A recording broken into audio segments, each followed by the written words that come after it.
Hi మిత్రులారా, రైతన్నలారా, శుభోదయం. ఈరోజు వచ్చేసి దాదాపు మా గ్రామం నుండి 32 కిలోమీటర్లు ఉన్నటువంటి బండగట్టు అనే గ్రామానికి వేరుశెనగ మిషన్ పట్టడానికి వచ్చాం మిత్రులారా. చూడండి మా రైతు కూలీల కష్టాలు, మా రైతన్నల కష్టాలు ఎలా ఉన్నాయో ఒకసారి.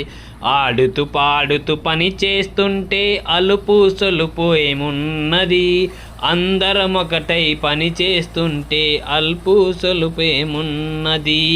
ఎందుకంటే ఫ్రెండ్స్, మేము ఇది సంతోషంగా ఉంచి కాదు, దయచేసి మా రైతు కూలీల కష్టాలు, రైతన్న కష్టాలు ఎలా ఉంటాయో మీకు తెలుసు.